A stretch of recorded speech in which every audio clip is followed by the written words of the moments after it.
Le pastel, c'est cette plante jaune qui, après transformation, donne cette couleur bleue, une couleur qui fit donc au XVIe siècle la fortune de Toulouse et du pays de Cocagne, une production et un savoir-faire qui avaient quasiment disparu et qui reviennent au goût du jour. Voici le retour de l'or bleu, un reportage d'Isabelle Thomas et Guy Sabin.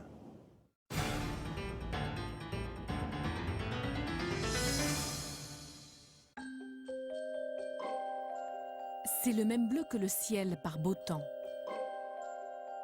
Un bleu d'azur léger ou profond, une couleur qui a fait la fortune de Toulouse à la Renaissance. Un bleu qui naît d'une plante longtemps oubliée, le pastel.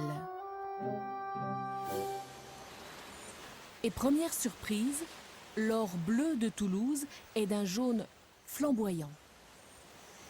On a parlé de dalles d'or qui flambaient au mois de mai-juin, comme ça, tout autour de Toulouse. Et alors, on est sur une plante à magnifiques fleurs jaunes. Et ce qui va nous intéresser, nous, pour le pigment, c'est cette partie-là, les feuilles. Donc c'est les feuilles qui donnent le pigment bleu, en fait. C'est la feuille, en première partie de pouce, ces feuilles sourles de brun et de violet. Et c'est à ce moment-là qu'on sait quelle est à maturation. Et chargée des éléments qui permettront, après une opération compliquée, de se transformer en pigment de pastel. Et donc en or bleu. Le pastel est récolté tous les 2 ans. La fleur permet donc, cette année, de renouveler les stocks de graines. Car pour relancer le pastel, il a fallu en retrouver les semis, grâce au Conservatoire des plantes de Milly-la-Forêt. Déjà, on a réussi à retrouver des graines, on a réussi à les réimplanter. On a réussi à adapter un savoir-faire ancien et à mettre au point des systèmes de récolte. Et là maintenant, on a toute une filière économique émergente, particulièrement en Midi-Pyrénées. Les champs de pastel revivent depuis maintenant 16 ans, notamment grâce à Sandrine. À la Renaissance, ce sont les marchands toulousains qui font de cette culture un âge d'or. Au plus fort de la production, vers 1550, ils contrôlent près d'1 millier d'hectares. Les pastelliers, eux, renaissent aujourd'hui grâce à l'acharnement d'un couple, établi ici, à Lectoure, dans le Gers. La maison annonce la couleur. Bienvenue au pays du bleu. L'atelier de Denise Lambert recrée aujourd'hui ce bleu qu'on croyait oublié. Alors, parfois, les enfants m'appellent la gentille sorcière parce que je suis dans une cuve magique ici. Denise mitonne sa couleur dans de grandes marmites bleuies par l'usage. Retrouver la recette a demandé beaucoup de patience et d'ajustement. Le bleu de pastel est une affaire de temps. Broyées, puis macérées, les feuilles étaient alors conditionnées pour leur transport. Ces boules de feuilles, on les appelait les cocagnes. On moulait des boules parce que c'était plus facile à la main. On mettait ces cocagnes dans des paniers ou dans des lieux ventilés, mais surtout des paniers cerclés de métal que l'on hissait en haut de mâts en bois qu'on appelait les mâts de cocagne. Car en quelques mois, ça devait se dessécher et devenir très dur pour un transport en gabarres et en charrettes humides. Il fallait d'autres étapes complexes et salissantes pour obtenir le précieux pigment. De longues fermentations à base d'eau croupie et d'urine humaine, avant que le pastel ne révèle sa surprenante alchimie. Une magie qui va s'opérer sous nos yeux. C'est toujours aussi magique au 15e. C'est jaune. C'est jaune, voilà, c'est ça qui est surprenant. C'est jaune et pas du tout bleu. Pas encore bleu, plutôt, car la couleur soudain apparaît. Du jaune, on passe au vert tendre. Et regardez bien parce qu'il commence à déverdir. C'est le terme technique, le déverdissage. Insensiblement, au contact de l'air, le vert tourne à un bleu de plus en plus profond. En quelques minutes à peine, la couleur se révèle.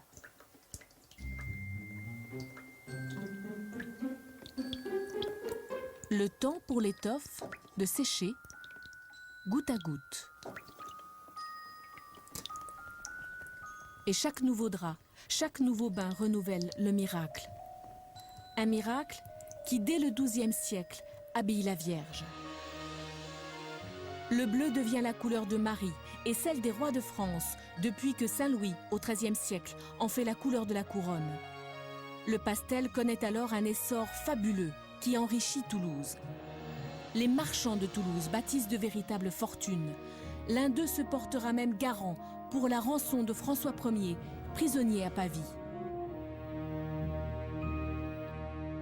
Mais le bleu de pastel n'habille pas que les rois. Dans les campagnes, les bois des huisseries prennent aussi cette noble teinte pour des raisons beaucoup plus pratiques. Les fermiers récupéraient les fonds de ces cuves et peignaient les cornes des vaches, les cornes des bœufs, les charrettes, les charrues, portes, cabinets, bateaux, maisons des pêcheurs, à un but très précis, parce qu'ils se sont aperçus que ça protégeait contre les insectes et c'est en même temps un fongicide. C'est une particularité de la feuille verte, qui est une molécule incolore, qui est un répulsif d'insectes, un traitement de bois et un fongicide. Des propriétés aujourd'hui scientifiquement prouvées. Les paysans récupèrent donc les restes de cuves pour leurs volets et les artistes, eux, vont inventer un nouveau dessin à partir des cuves de pastel. Nous sommes à Grolier, non loin de Toulouse. Didier Boinard renoue avec un savoir-faire issu lui aussi de la Renaissance et directement puisé dans le pastel. Voilà, ça c'est la poudre, c'est le pigment de pastel en fait. Hein. C'est ce qu'on appelle la fleurée de pastel. C'est l'écume qui se formait à la surface du bain de teinture, qu'on récupérait précieusement, qu'on purifiait en fait, qu'on nettoyait, et qui servait donc de pigment bleu pour faire les tableaux. C'est le pigment qui a fait la fortune, comme vous le savez, de la région donc, à la Renaissance. Une poudre que Didier prépare encore comme on le faisait du temps de Léonard de Vinci. Alors là, on a mis simplement de l'eau. C'est du pigment et de l'eau, là. Voilà l'or bleu.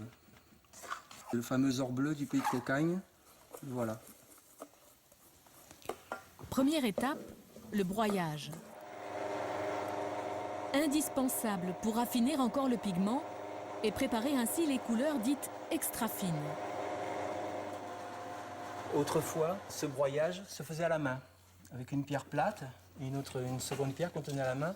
Et on venait broyer comme ça la couleur. Hein. On broyait la couleur.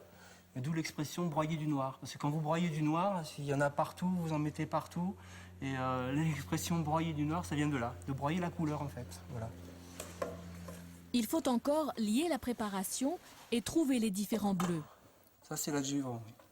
Cette farine blanche est en fait du talc ou de la craie. Tout à l'heure, simplement on va le mélanger. C'est de la chimie de cuisine, oui, de la chimie.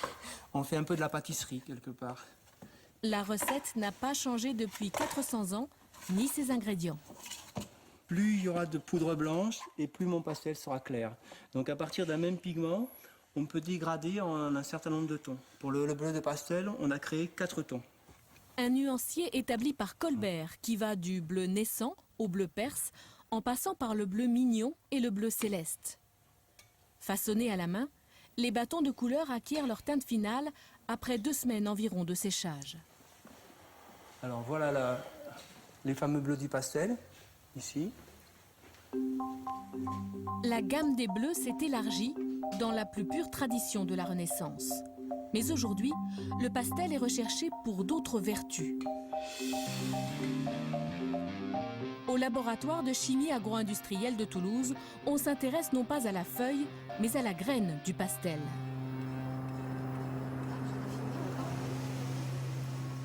Nathalie et Carole sont des pionnières. Ce qui les passionne, c'est l'huile particulièrement riche que l'on extrait des graines du pastel. Les Égyptiens connaissaient déjà les vertus cicatrisantes de la plante. Aujourd'hui, elles en explorent les propriétés cosmétiques.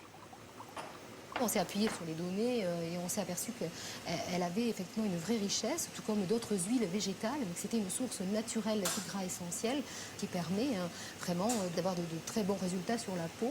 Et c'est pour ça qu'on l'utilise comme matière première sur la totalité de nos produits cosmétiques aujourd'hui.